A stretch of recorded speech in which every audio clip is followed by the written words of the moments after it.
Chers auditeurs, j'espère que vous allez bien et que vous êtes prêts à écouter cette histoire où il est question de papillons. Laissez-vous transporter dans cette nouvelle aventure en terre mandelsienne.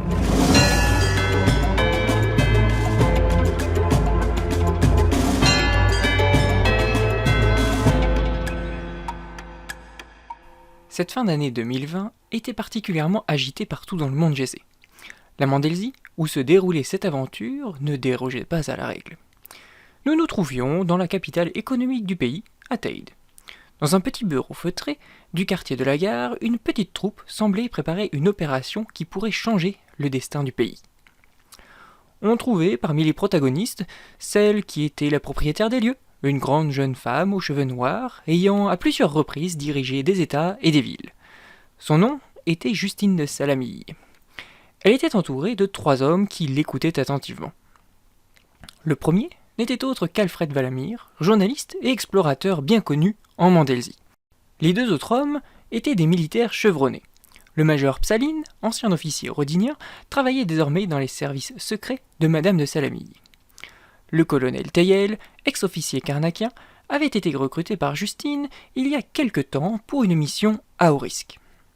Depuis, la jeune femme n'hésitait pas à faire appel à lui pour tout travail devant être mené avec la plus grande discrétion. Les 4 individus discutaient des derniers détails de l'opération qu'ils allaient lancer le jour même. « Messieurs, j'espère que vous êtes prêts à risquer votre vie aujourd'hui, » avertissait Justine de Salamille. « Si l'opération échoue, nous sommes bons pour terminer nos jours dans une cellule au fin fond d'une prison des monogrammes. La Mandelsie serait sans doute perdue pour un bon moment. » Pas d'inquiétude là-dessus, Madame Justine. Théière et moi-même, ainsi que le 3e homme que vous avez évoqué plus tôt, connaissons les risques. C'est notre métier, je m'inquiète plutôt pour le sieur Valamir. Et vous-même, madame, vous n'êtes pas formée pour ce genre de mission, et vos liens pourraient lourdement nous handicaper en cas de difficulté. Il suffit, Psrin. Alfred et moi-même avons tout à fait les compétences pour cette mission. Dois-je vous rappeler que nous sommes membres de l'OCJ et qu'à ce titre, nous avons été formés à différents arts de combat. Mes excuses, madame, je n'y pensais plus, répondit le major Psaline. J'ajouterai qu'Alfred est le seul à s'être déjà rendu au palais de Valaxine. Sa connaissance des lieux nous sera fort utile. D'autres remarques, Teyel ? Non, Madame de Salamille, répondit le colonel. Alors, préparez-vous et rendez-vous à la gare de Theide dans 30 minutes. L'inspecteur Black devrait nous y rejoindre. Sur ces mots, les 3 hommes se levèrent, empoignèrent leurs sacs et quittèrent la pièce en silence. Nous étions le 25 décembre 2020, il était 14 heures et le temps était compté pour le président Silverstone.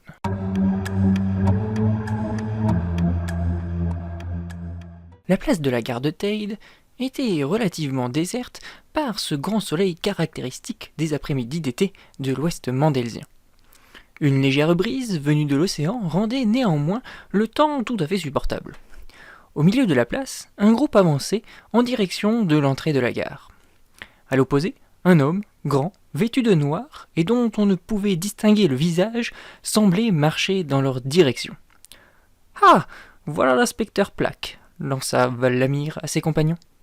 Teyel, Psaline et Justine de Salamille regardèrent dans la direction de l'homme vêtu de noir. Sans un mot, celui-ci rejoignit la troupe et les 5 comparses entrèrent dans la gare. De là, ils devaient prendre l'express de 14h45 pour Valaxine, la capitale de la République fantoche dirigée par Carl Silverstone. « Voie 9 3/4, sembla plaisanter Alfred. ne prenez pas cette mission à la légère, monsieur Valamir. Désapprouva Teyel. Oh, mais je suis tout à fait sérieux, colonel. Notre train part véritablement de cette voie. Vous ne connaissez pas encore suffisamment les Mandésiens et leur goût prononcé pour l'absurde. Silence, messieurs, coupa Justine. Restez concentrés et discrets. Il ne faudrait pas que des sbires à la solde de Caïsès nous repèrent. Ce voyage doit avoir l'air d'un banal voyage d'affaires. Sans un mot, la fine équipe se rendit sur le quai 9 3/4 et prit place à bord du TMGV numéro 0666.42 à destination de Valaxine-sur-Choisy. Arrivée prévue à 15h17.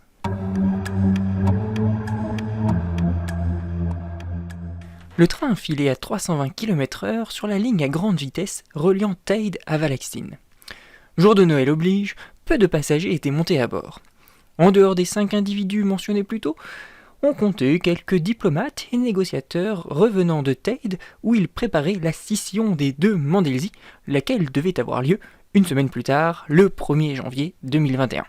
Nous sommes seuls dans ce wagon, Avertit l'inspecteur Plaque après une inspection minutieuse de la voiture. Je peux donc, sans souci, vous informer des derniers éléments utiles à notre mission.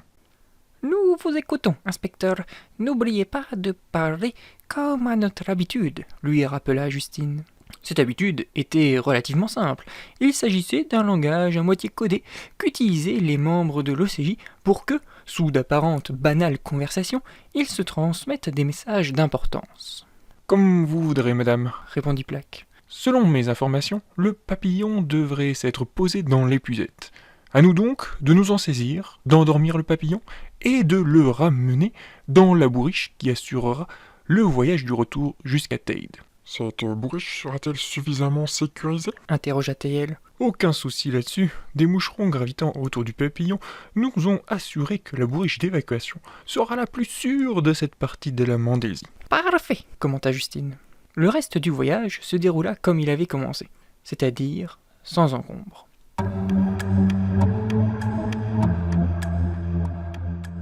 À 15h17 précise, le train s'arrêta en gare de Valaxine. Valaxine sur Sophie, terminus de ligne, merci de descendre. Toute l'équipe Westerail vous souhaite un joyeux Noël. Les 5 individus sortirent de la gare et rejoignirent la station de tramway, lequel devait les mener à l'arrière du palais de la République. Alfred, il faut que vous nous trouviez un endroit où nous pourrons nous équiper discrètement. C'est prévu, Justine, ne vous inquiétez pas. Après 5 minutes d'attente, une rame de tramway arriva enfin. Celle-ci était vide et affichait sur sa girouette « Service spécial ». Alfred enjoint ses camarades à monter à bord discrètement par la porte avant.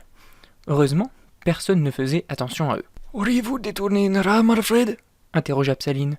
« Presque », répondit Alfred, visiblement fier de sa manœuvre. Le conducteur est un ami. Avec la complicité de quelques personnes au centre de maintenance, il est parvenu à faire circuler cette rame spéciale. Personne ne s'en étonnera, il est assez courant que la compagnie des transports dépêche des rames spéciales à destination des diplomates se rendant au palais de la République. Vous pouvez vous changer ici, les vitres sont opaques de l'extérieur. Pendant les 10 minutes de trajet qui séparaient la gare du palais de la République, chacun enfila un gilet pare-balles et divers équipements de camouflage. Les 2 militaires se dotèrent de fusils d'assaut néo-deltan équipés de silencieux. Justine et Alfred, fidèles aux arges à l'omaille, s'équipèrent d'une série de couteaux et d'un bâton. Enfin, l'inspecteur Plaque avait à sa disposition un de ces fameux pistolets ancériens. Le conducteur ne nous déposera pas dans une station. Juste après l'arrêt République, qui se situe à l'arrière du palais, il y a une courbe assez serrée. Il sera donc obligé de ralentir fortement. Il ouvrira les portes et nous en profiterons pour sauter de la rame. De là, nous devrons courir une trentaine de mètres et regagner un renfoncement du bâtiment où se trouve une entrée de service. Celle-ci sera notre porte d'entrée dans le palais. Merci Alfred pour ces précisions. Messieurs, j'espère que vous êtes prêts. Les 4 hommes acquiescèrent. Quelques minutes plus tard, le conducteur de tramway leur fit signe. Le début de l'opération était proche. Quelques centaines de mètres après l'arrêt République, le tramway ralentit à l'approche d'un virage. Les portes de la rame s'ouvrirent et les 5 individus en sortirent. Très vite, le petit groupe prit la direction de l'immense bâtiment qui accueillait les institutions républicaines. Ils se cachèrent au lieu-dit. « Rien de cassé !» s'inquiéta le major Psaline essoufflé. Les 4 autres complices firent un signe de la tête signifiant que tout allait bien. Alfred s'avança vers une petite porte servant probablement de sortie de secours. Il sortit un badge qui devait permettre de la déverrouiller. « Où avez-vous trouvé ça, Alfred ?» interrogea Psaline. « Oh, ça, je l'ai discrètement emprunté à l'un de mes collaborateurs à Radio Océania, qui possède un accès permanent dans ses murs. » « Décidément, vous êtes plein de ressources, mon cher. » Une fois le badge placé devant le détecteur, l'équipe pénétra dans le bâtiment sans encombre, et plus important encore, sans être repéré. Du moins, c'est ce qu'ils croyaient.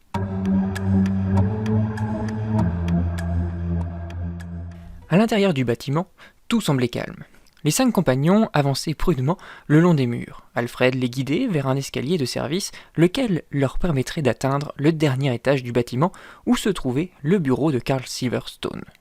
Le faible éclairage rendait difficile la progression, d'autant que les systèmes de surveillance vidéo étaient en service. Le chemin suivi prenait soin d'éviter les caméras, mais, Alfred le savait, il fallait mettre le système hors service pour pouvoir monter sans encombre. « Saline, servez-vous de vos compétences en informatique pour que le système de vidéosurveillance ne nous voit pas !» chuchota Alfred. « Reçu. J'en ai pour quelques secondes !» répondit l'ex-major de l'armée rhodinienne. Saline sortit un petit ordinateur, pianota frénétiquement pendant quelques secondes sur son clavier et fit un signe à Alfred signifiant que nos protagonistes deviendraient invisibles pour les caméras d'ici une quinzaine de secondes. Quelques instants après, l'équipe reprit son chemin jusqu'à la cage d'escalier qui devait les mener jusqu'en haut du bâtiment. « Où était-elle » demanda Justine.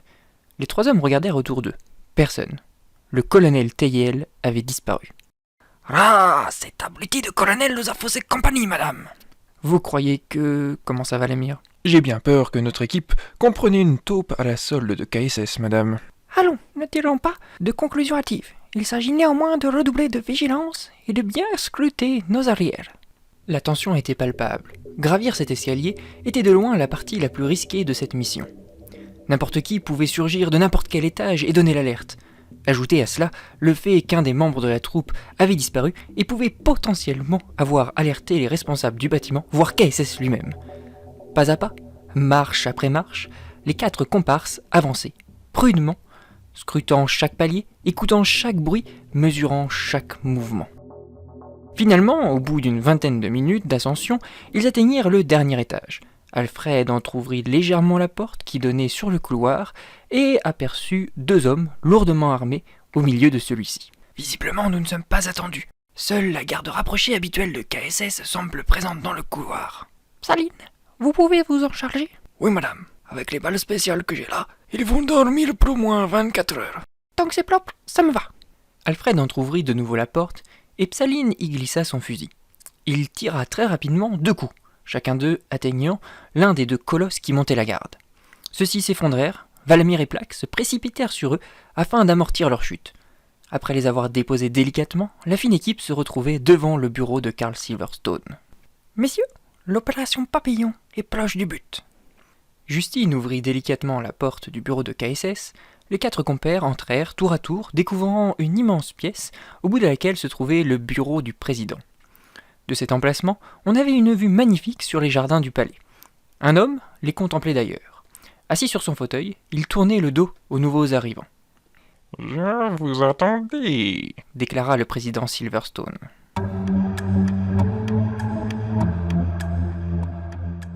Sans avoir le temps de dire quoi que ce soit, les 4 aventuriers se retrouvèrent cernés par des hommes lourdement armés. « Ne tentez rien de stupide et levez bien haut vos mains. » ordonna une voix. Un dernier homme sortit de sa cachette. C'était le colonel Teyel. Malgré cela, Justine fit un discret signe de la main à l'inspecteur Plaque. Celui-ci, les mains en l'air, rapprocha ses 2 mains afin de presser un petit bouton sur sa montre. « Je vous tiens enfin, madame de Salami, » déclara triomphant KSS. « Vous m'avez bien donné du fil à retordre ces derniers mois, car malgré la prime démentielle que j'ai mise sur votre tête, aucun Mandelsien n'a eu le courage de vous capturer. » « Il faut croire que ni la part du gain ni les différentes manœuvres dont vous avez usé n'ont pu entamer la confiance qu'ils portent en moi. » Je dois dire que je suis assez fier de cela. Tout a fonctionné comme une horloge. De l'attaque de l'Arcée, que j'ai commandité à ce bon colonel Teyel, aux attaques à la frontière carnakienne montées de toutes pièces. Je dois reconnaître que vous avez, par votre silence, parfaitement accompli votre rôle et semé le doute dans la communauté internationale. Pendant ce temps, j'ai pu mener à bien mon petit trafic d'armes, unique dans l'histoire de ce monde, jusqu'à ce que votre successeur, à la mairie de Mégalipoli, ne vienne mettre son nez dans mes affaires. Ce qui explique pourquoi vous avez financé la campagne de William Arm. Avec lui à la tête de Mégalipoli, les usines d'armement seraient restées secrètes. Visiblement, vous avez tout compris, ma chère Justine. Mais sans vous, à la tête de la Mandélésie libre, j'ai peu de chance d'être inquiété, et je pourrais rebâtir mon commerce autre part, sans aucune contrainte. qui vous dit que vous vous en sortirez?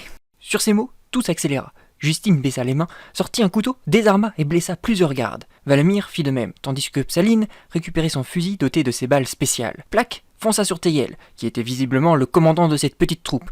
KSS, resté à son bureau, sortit un pistolet et prenait l'inspecteur Plaque pour cible. « Attention, Plaque !» cria Valamir qui avait observé le président. Immédiatement, Plaque se baissa et, empoignant son adversaire, le fit passer par-dessus lui en exécutant Tomoe-nage. Au même instant, Carl Silverstone pressa sur la détente de son arme. Mais n'ayant pas ajusté son tir, c'est le colonel Teyel qui reçut la balle en plein dans le dos. Psaline profita de ce moment de confusion pour tirer sur le président. En quelques instants, ce dernier s'effondra sur son bureau, endormi. Le coup de feu de KSS avait alerté tout le bâtiment et les sirènes se mirent à retentir. « Il faut dégager !» hurla Psaline. « Les renforts vont arriver d'une minute à l'autre !» « J'aimerais bien, mais ces gaillards-là ne vont pas nous laisser partir !» répondit Alfred aux prises avec un des sbires de Teyel. « Sautez par la fenêtre !» ordonna Justine. « Mais vous êtes folle, madame, nous sommes au 75e étage !»« Faites-moi confiance, Psaline, je m'occupe de terminer les quelques gars qui restent ici. Prenez KSS avec vous !» Le major Psaline, l'inspecteur Plaque et Alfred Valamir s'exécutèrent. Il courait vers le bureau de KSS et la grande baie vitrée qui se trouvait derrière lui. À l'autre bout de la pièce, Justine affrontait seule la dizaine de gardes qui restaient. Ceux-ci étaient visiblement très perturbés par la vitesse et la précision des coups que portait la jeune femme, si bien que leurs fusils et pistolets ne leur étaient d'aucune utilité. Tirer, c'était risquer de tuer un allié. Certains, plus réactifs, avaient sorti leurs couteaux, mais face à la Jalkiri, maîtresse dans les arts de maniement du couteau, tous ces efforts étaient vains.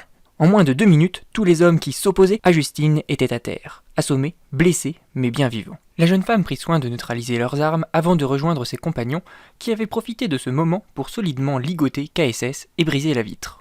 « Décidément, ma chère Justine, vous m'impressionnerez toujours. » Avoua admiratif Alfred Valamir. « Je vous remercie, Alfred. Vous n'avez pas été trop mal non plus pour un débutant. Cependant, il s'agit de ne pas moisir ici. La bourriche est-elle arrivée ?»« Oui, madame, la voici. » confirma Plaque. « Juste à temps. Vous avez bien fait de l'appeler à notre arrivée dans ce bureau, Plaque. » Un immense dirigeable volait au-dessus du bâtiment. Celui-ci était aux couleurs de la République, si bien que personne ne s'inquiéterait de son passage dans le ciel mandélésien. L'engin était néanmoins lourdement armé pour parer à toute éventualité. Plusieurs cordes glissèrent de l'aéronef, Psaline et Alfred attachèrent à l'une d'elles le futur ex-président Silverstone, puis les 4 camarades s'agrippèrent aux cordes restantes et furent immédiatement hissés à bord du dirigeable. À l'autre bout du bureau en ruine, les renforts arrivaient. « Je n'aime pas faire cela, mais nous n'avons pas le choix si nous voulons repartir sur de bonnes bases. Il faut balayer l'ancienne République. Plaque, ordonnez au commandant Guillovec de faire feu. » Un instant plus tard, les armes du dirigeable pointèrent sur le palais de la République et firent feu, anéantissant le bâtiment et ses occupants. Par chance, seuls des soldats voués corps et âme à Carl Silverstone étaient présents dans ces murs. Le dirigeable prit de l'altitude et mit le cap sur Teyde. Le lendemain, la presse relatait les résultats de l'opération Papillon, opération qui marquait le début d'une nouvelle ère pour la Mandélsie.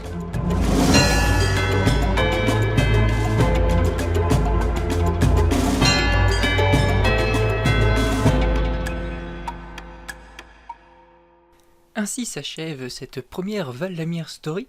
J'espère que cette petite histoire vous aura plu. Si c'est le cas, n'hésitez pas à me faire vos retours dans l'espace commentaire ou à partager mon travail. Je vous souhaite sur ce de bonnes fêtes de fin d'année et rendez-vous en 2021 pour de nouvelles aventures en Mandélsie ou dans le monde GC. Merci et à bientôt.